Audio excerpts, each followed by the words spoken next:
पहले लोन प्राप्त करने से पहले बैंक का कर्जा हो, चाहे पड़ोसी का कर्जा हो, चाहे व्यापारी का कर्जा हो, हमें किसी से कर्जा लेकर अपनी जिंदगी नहीं चलाना।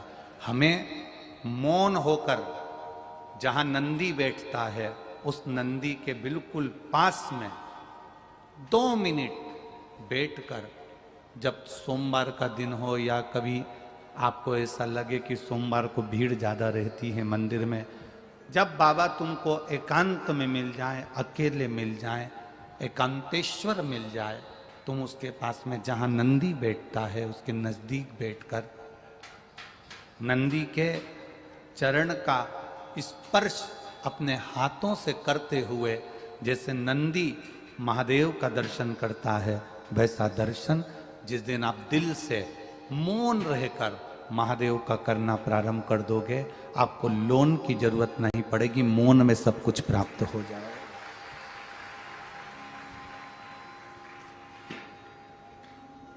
आप मौन से सब कुछ प्राप्त कर सकते हो, मौन से सब धारण कर सकते हो।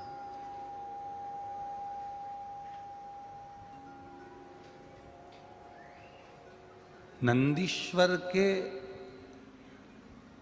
केवल चरणारविंद का स्पर्श कर कर भी हम अगर देवादिदेव महादेव का दर्शन कर रहे हैं, शिवलिंग का दर्शन कर रहे हैं, तो उसमें सुख है हमारा, उसमें आनंद है हमारा।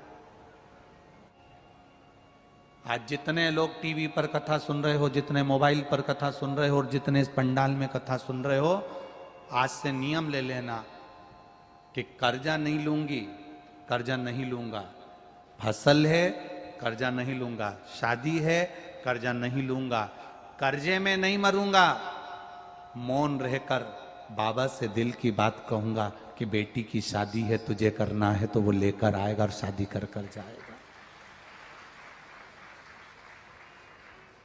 दुनिया से लोगे तो उनको लौटाना पड़ेगा, पर मेरे काल अधिपति से लोगे तो उसको कभी लौटाना नहीं पड़ेगा, वो खुश होकर देवी देगा। आप उसकी भजन में बल बढ़ाओ।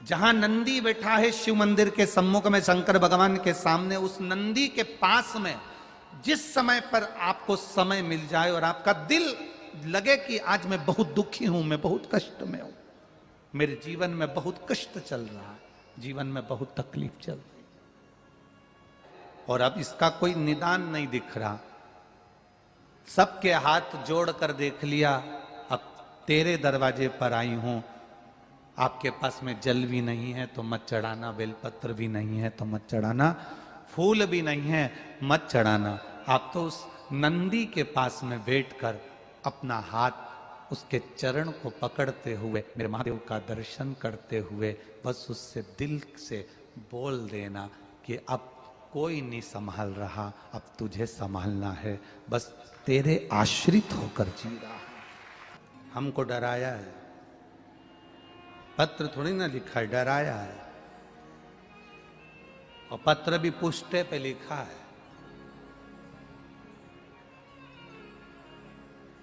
मैं आरती राजू सिंधे, छत्रपति संभाजी नगर, कांचनवाड़ी की रहने वाली हूं, गुरुजी अच्छे से पढ़ो। हमने कहा ना पत्र थोड़ी ना लिखा है, डराया है। कल खराब मौसम की वजह से आपने कथा को 1 घंटे पहले विराम दिया, वो कथा आज 1 घंटा बढ़ाओ।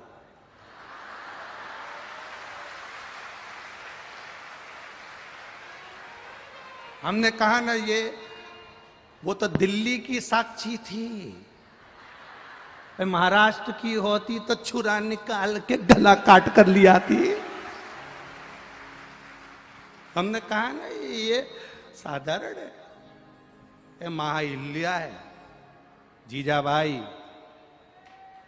ये कोई साधारण नहीं हो सकती। कल 1 घंटा कम हो गया था, उसको बढ़ाओ, और अगर यहां नहीं बढ़ा सकते हो तो कहीं पे भी बढ़ाना। और ये पत्र देखे बाबा,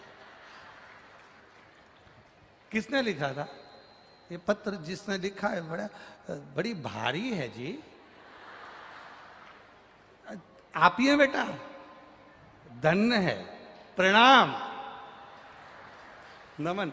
बड़े भाव से एक बार दोनों हाथ हिला दे, हर हर महादेव। साधुवाद आपको। ऐसी दमदारी चाहिए मेरी बेटियों को, ऐसी दमदारी चाहिए जो अपने दिल की बात कह दे। बैठो बेटा बैठो, श्री शिवाय नमस्तुभ्यम, बैठिए। मेरा 13 साल का बेटा जिसका नाम ऋषभ गणेश उबाके है, उसकी आवाज अचानक चली गई। ऋषभ गणेश उबाके, उसकी आवाज अचानक चली गई। डॉक्टरों को दिखाने पर बताया कि वोकल कॉर्ड के में अंदर पैरालिसिस हो गया है। जो गले के अंदर नस होती है जिसमें से स्वर निकलता है, आवाज निकलती है, उसमें पैरालिसिस हो गया। बाकी टेस्ट कराने पर भी सब रिपोर्ट नॉर्मल आए। डॉक्टर ने 1 महीना ट्रीटमेंट करा पर कोई आराम नहीं लगा, आवाज वापिस नहीं आई। सब घबरा गए, 13 साल का बच्चा और उसकी आवाज नहीं। गले के अंदर वोकल कॉर्ड के अंतर्गत पैरालिसिस हो गया, आवाज नहीं आ रही। सब घबरा गए, सारे इलाज करवाए, डॉक्टरों को दिखाया पर कोई निर्णय नहीं पहुंचा। तब किसी ने कहा कि पशुपतिनाथ का व्रत करो। तब मैंने व्रत करना प्रारंभ करा, शिव जी पर श्रद्धा रखी, 5 सोमवार का व्रत करा और 5वें सोमवार के दिन बाबा की ऐसी कृपा हुई कि पशुपति व्रत का 5वां सोमवार में बस दिया दरवाजे पर लगाई और मेरे बेटे के गले की आवाज वापिस आ गई। मैं बाबा को यहां नमन करने के लिए आया।